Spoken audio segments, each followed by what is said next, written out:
Hi there. I didn't want to make another video while I was angry, and I have been angry, politically angry, so I think I've come to terms with it, and so hence this video. I actually see a lot of parallels between this whole sham impeachment and climate alarmism and even the Kavanaugh hearings. What happens here is on the other side, the story keeps changing, but the end goal is predetermined. But the means to get there is not. So the other side keeps trying to find out what might work, what might stick. So how did I come to terms with my anger about all this? Well, for those of you who've watched my TEDx talk titled The Power of Yes, and you can find it just by going to YouTube and Googling Deborah Castleman.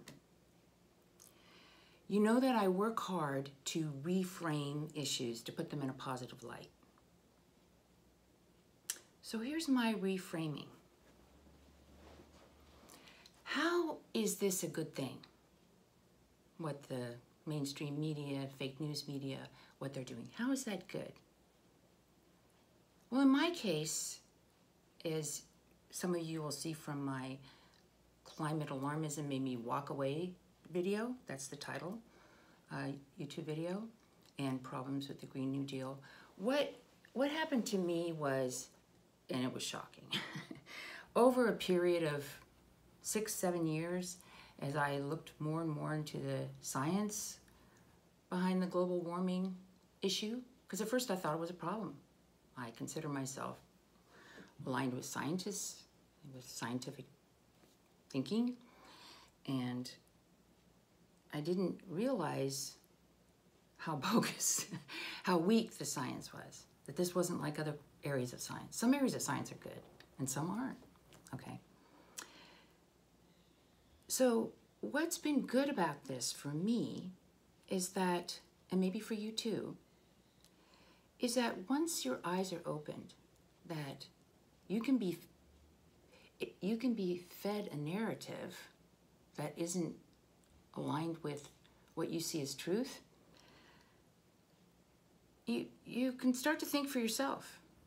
You can start to evaluate for yourself. And don't just believe what you're told.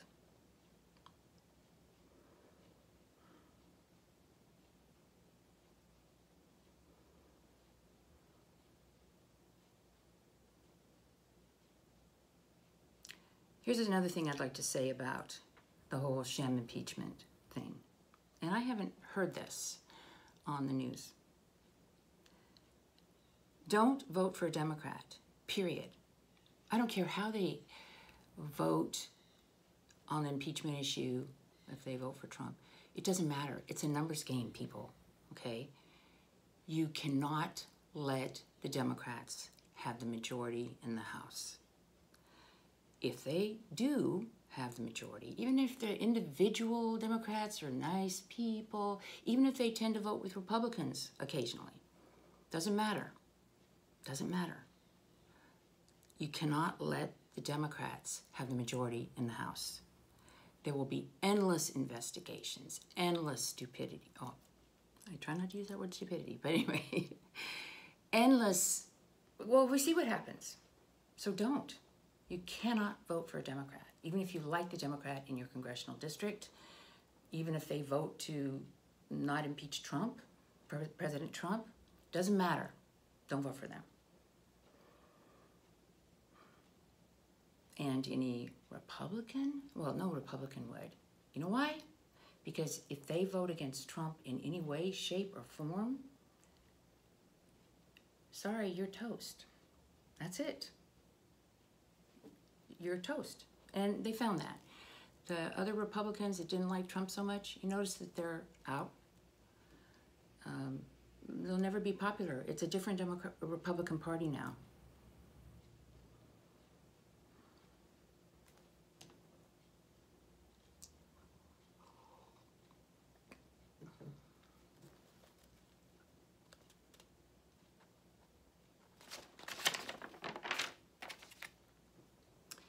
And as regards to President Trump, it's kind of fun for me to occasionally listen to my earlier videos.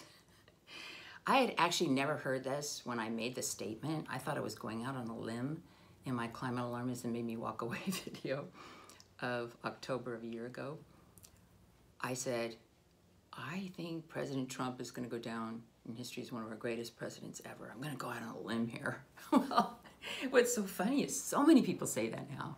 I am not out on a limb. But can we stop with this other thing, which is denigrating his character? I think he's got a fabulous character. He's got one of the best characters of any president we've had. And I consider myself a good judge of people. I admire and appreciate President Trump's character. He's honest. I mean, don't you just love to watch him? Look at his face. He will tell you what he thinks. He's actually trying to do things. He's trying to keep his promises. He works hard for us, and he works hard for this country. And the left can't understand that.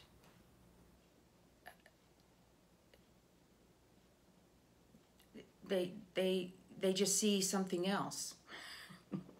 I was listening to Scott Adams. I listen to him occasionally. I don't always agree with him, but I like listening to him because he always has his own independent take, and I love hearing an independent take. And he said something I hadn't thought about. He said he thinks that maybe a lot of the people on the left that don't like Trump, particularly the men, are because they've been bullied when they were in school. And then he said as far as women go, maybe big flamboyant men, they felt bullied by them. And I thought, because I actually think that probably applies to me, if that's true. If one of the things that just feeds this visceral hatred of Trump is the bully aspect, I don't think I've ever been bullied. You know, when I was in school, you know, I had my girlfriends and guys, and someone like Trump, he wouldn't have been my type, but I wouldn't have been intimidated by him in any way. I mean, when a guy, you know, says things, you just dish it back out, you know. I mean, it just never bothered me. So I thought, So for example, take two things people have said about Trump's character on the left.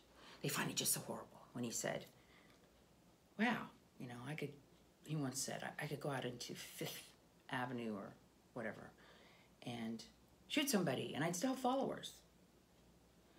So he said that. And I took that completely different. Not that he was advocating for that, but it was more like a little boy's sense of wonderment. Because, frankly, ladies, all men are little boys in some ways. And it was like a little boy, and like, wow, you know, I could do this. And then the other one, which really, really upset a lot of women, was his comment about grabbing women's private parts. And I actually took that very differently than other people. Other women. First of all, I could see right away, I mean, that's not something he would do, but he was commenting on a reality that he saw that, you know, if you're rich, and in his case, he's good looking, he was good looking then, you know, in a romantic sense or whatever. He was saying that, you know, these actresses or whatever, they would come up to him and it's like they wanted him to do that. You know, they're just like advertising, I'm available. And he's like, wow, what is that? So he comments on that to that Billy Bush character, you know, in a kind of a, I don't want to say bragging, but just like, wow, that's like weird. That's like, you know, that's what women do, you know. Some women, okay, some women. And he never meant that to go public. So I just did not see that as an assault. He's not going up and, you know, if there was a record of some woman saying, I'm just standing there and he comes up and he grabs me, well, that's a completely different story. But that's not what happened. That's not ever what happened. Why would he need to do that? He could meet all these beautiful women and women that he found. I mean, he didn't have a problem in that regard. So I never saw that. I just saw that as part of his openness, his honesty. And maybe that's why, okay, I'm rambling here, but maybe that's why he has a lot of energy. Because if you are not fighting yourself psychologically, if you're not like being one thing to an audience and another thing privately, you know, if you're just who you are, then it's less tiring. Most people who have to act one way but they're really another way, that is draining. That is hard to do. He doesn't do it. He's just who he is. I mean, you look at his face when he talks about impeachment. I was just watching it the other day, and he was like, this is just wrong. And it wasn't just about him. I really think, he said, you know, they're trivializing a very important process. And it's true, they are trivializing it. But it was this kind of horror about what they're doing to the country. Like, don't they care about our country?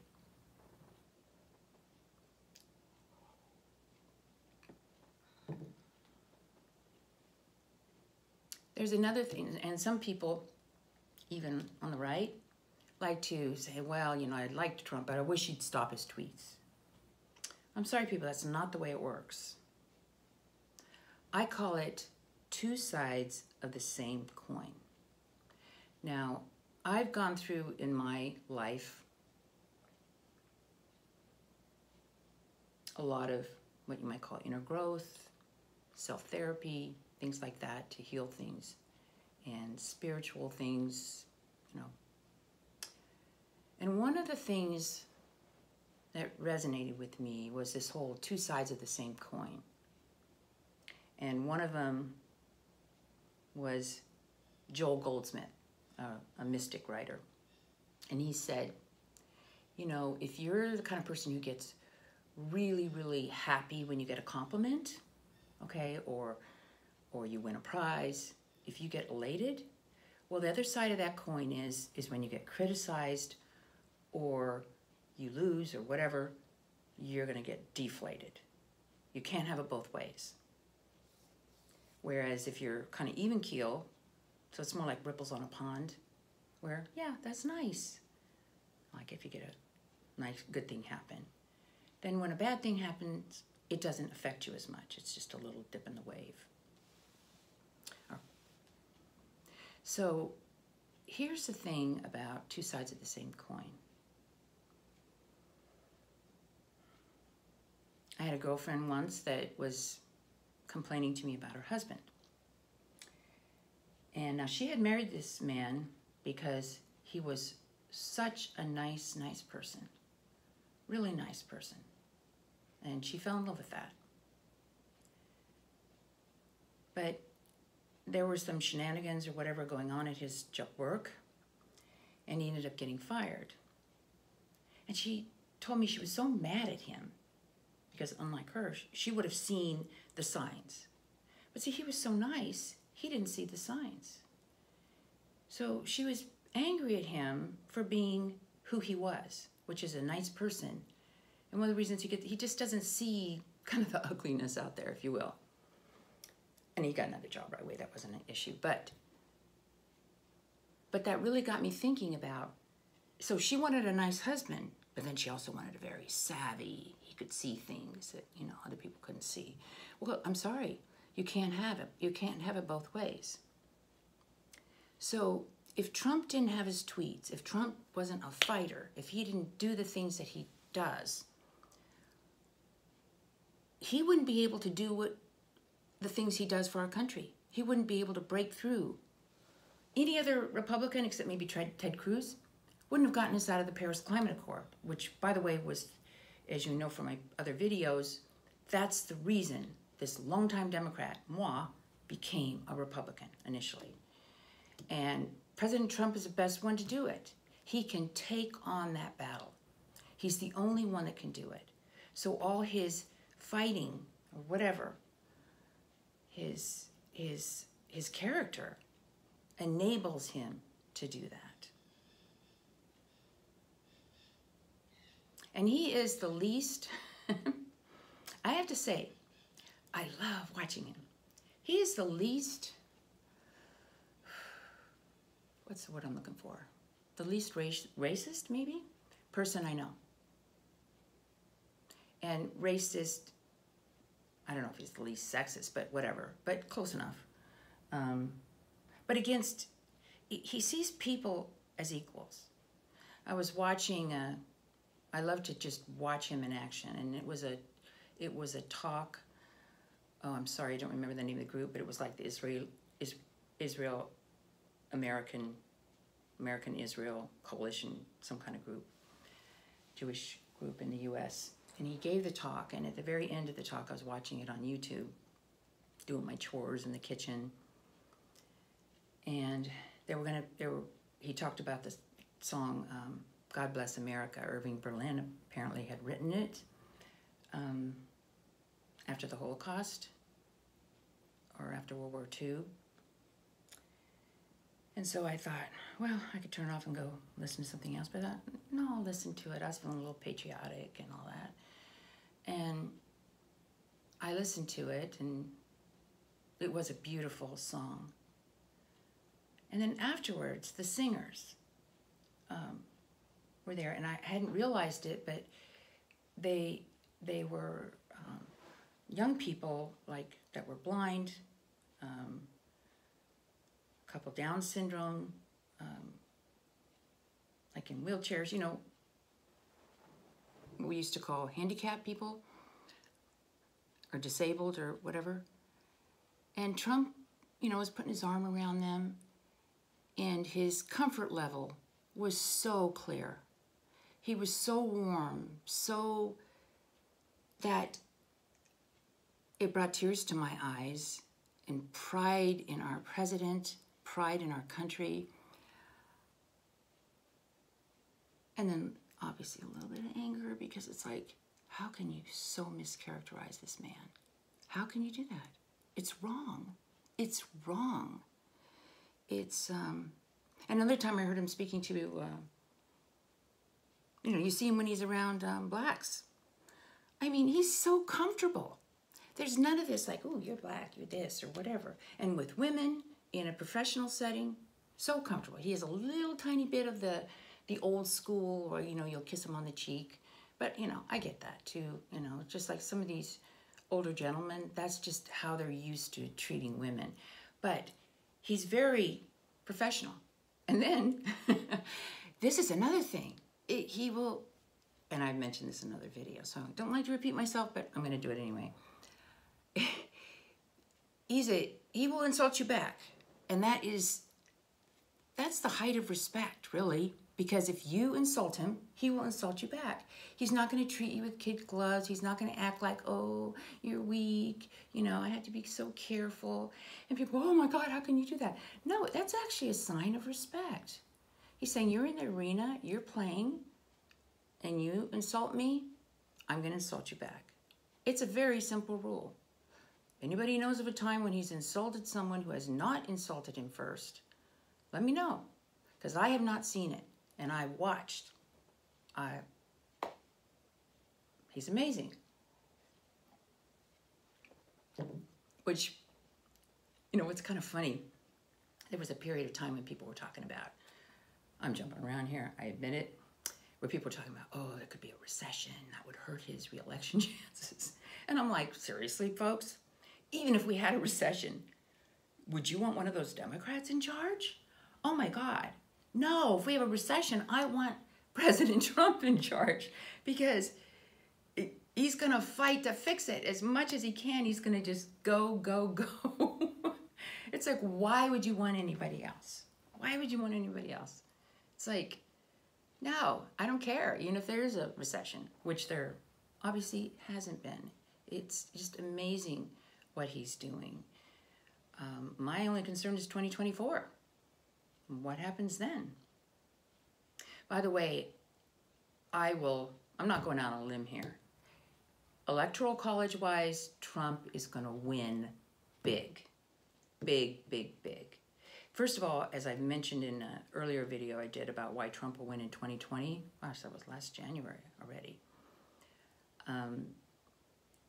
that there's just, you cannot consider someone's reelection chances without looking at the opposition.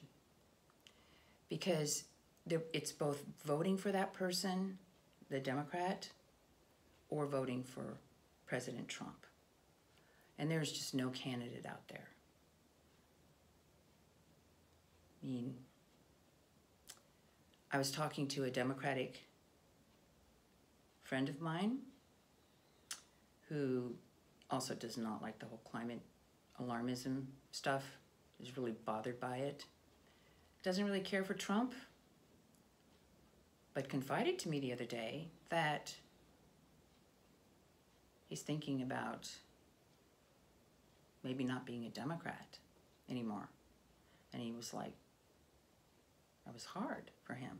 Because, you know, when you're in a party and you've been in this party all your life, he doesn't like the impeachment.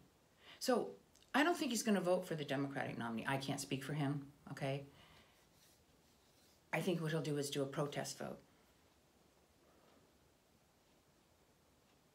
I think a lot of people will just do some kind of protest vote, will be discouraged from voting.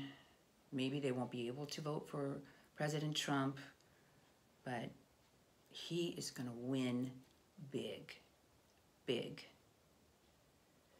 By the way, on the whole climate alarmism issue, here's another thing. With this Extinction Rebellion and Greta Thunberg and all this, I mean, it is just taking it too far, way too far. So I'm noticing, because it used to bother me on the Republican side when somebody said, well, I'm not a climate denier. I'm like, don't even use those terms. Those are terms of the left. It just angers me to hear that. But they're not doing that anymore. It's like they've gone so far that nobody kind of wants to be allied with those people anymore. It's just crazy. And we have energy independence. Wow. Wow. Do you know how big that is? I remember driving my little Volkswagen in the 1970s and before I joined the Air Force. When they, and then gas lines. Oh, that was horrible. Scary, because I was going to school. I just moved to LA. It was after I got out of the Air Force. And in 1978, it was like, oh my God, what if I can't have gas to get to my classes? I lived in Anaheim and I went to Cal Poly Pomona. I mean, I was really worried about it, very worried about it.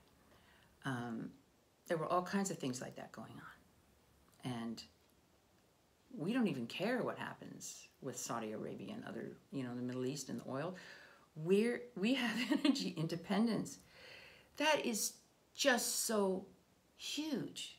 So when I listen to, I can't listen too much because it's like I'm listening to crazy people. When I listen to the Democrats, some of the Democrats talking about he's like a Russian agent, it's like, oh my God, are you kidding me? Are you kidding me?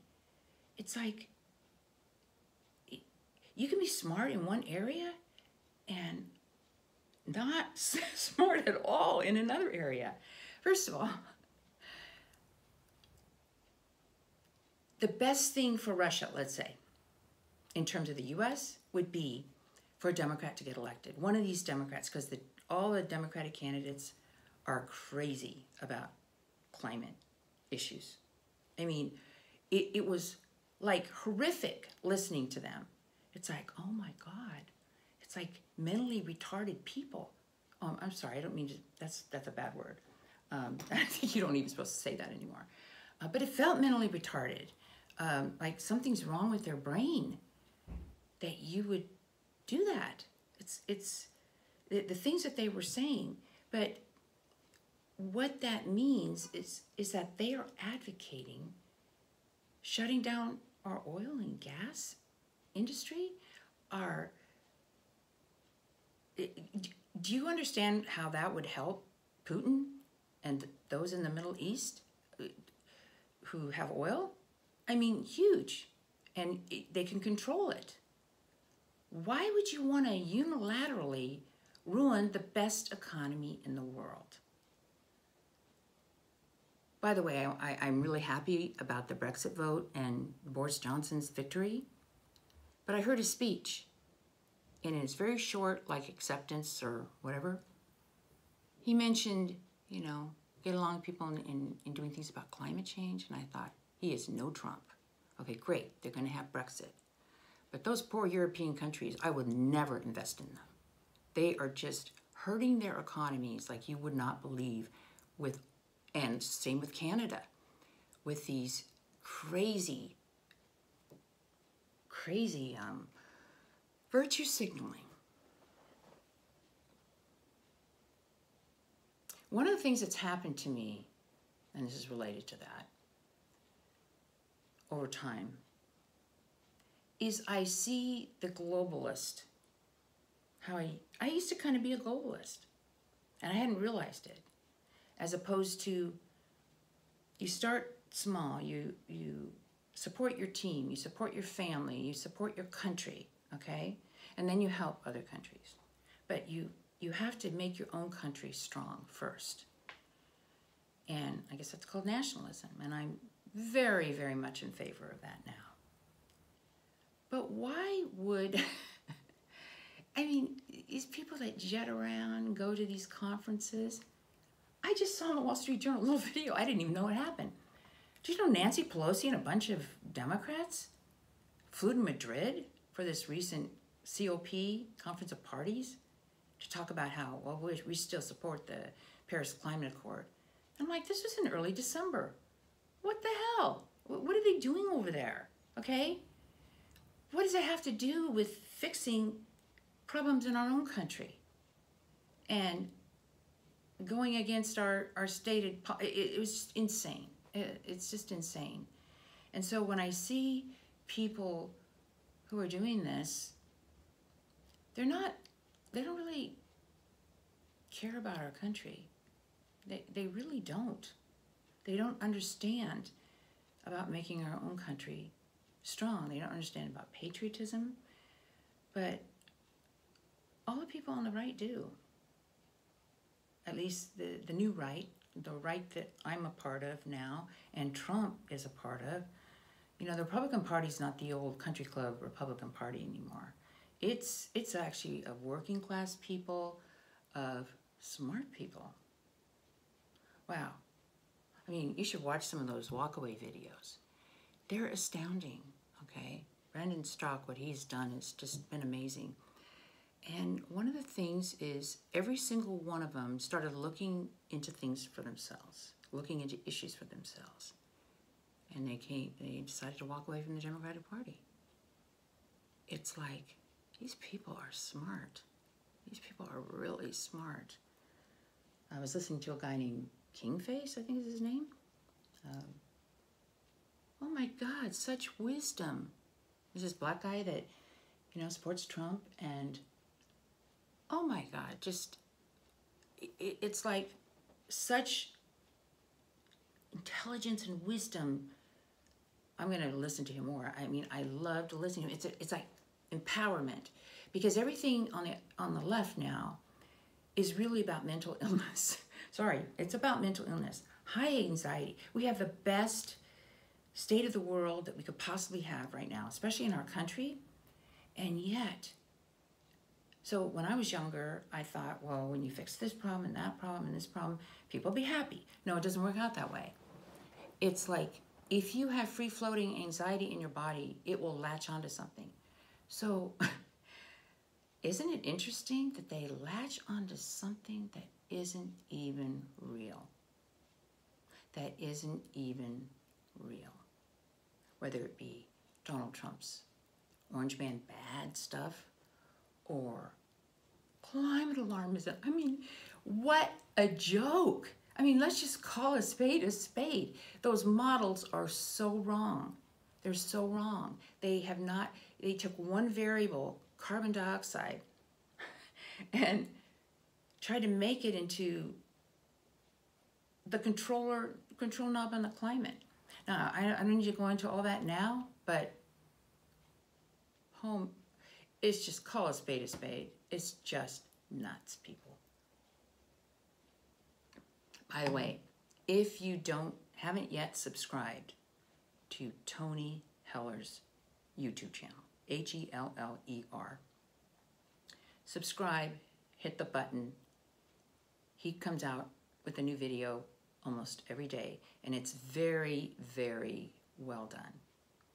I am so appreciative to Tony Heller for what he does, because he's just amassed so much information.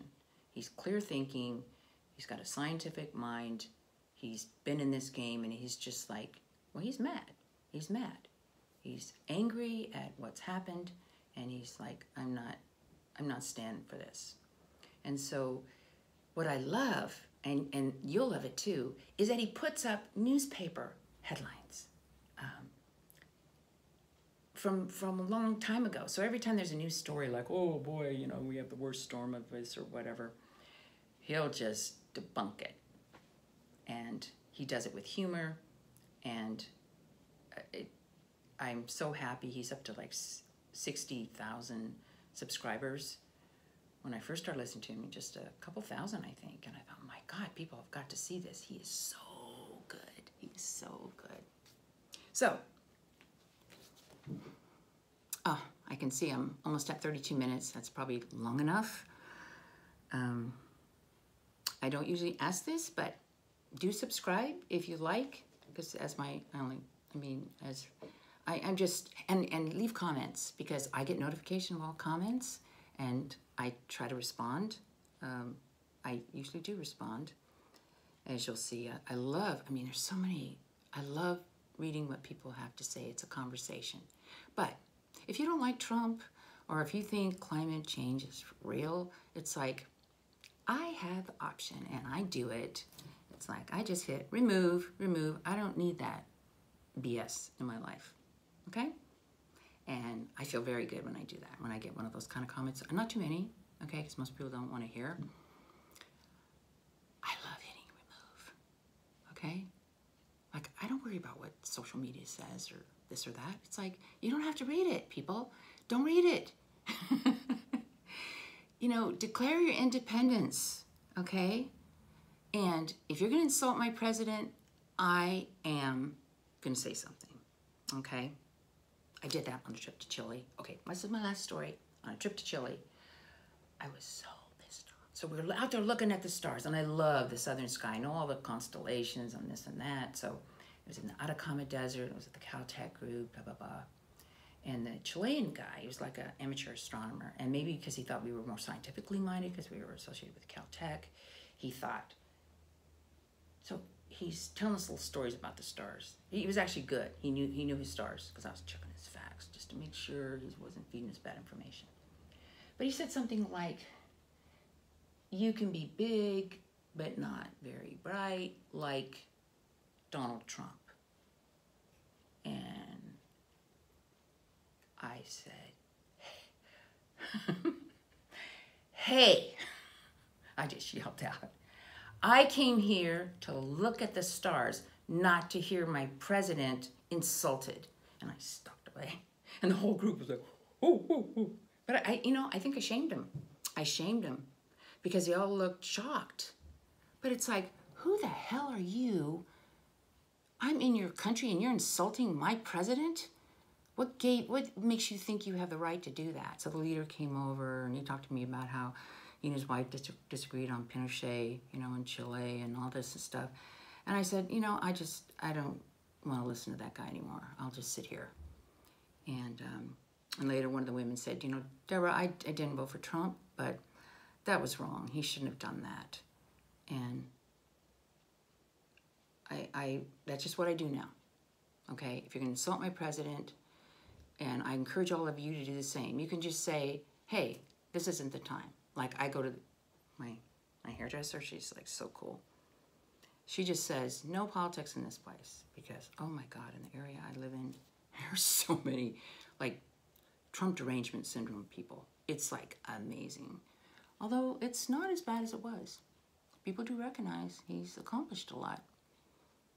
I have noticed a difference. I don't hear as much in the circles that I run in. I don't hear bad things about Trump. Just a few crazy people. And they're kind of ignored. So we are winning, and Trump is going to win big. I predict it right now. Electoral college wipeout. Thanks for listening, and do subscribe if you like, because that kind of encourages me to do this more often if you want to hear my rantings. Thanks. Bye.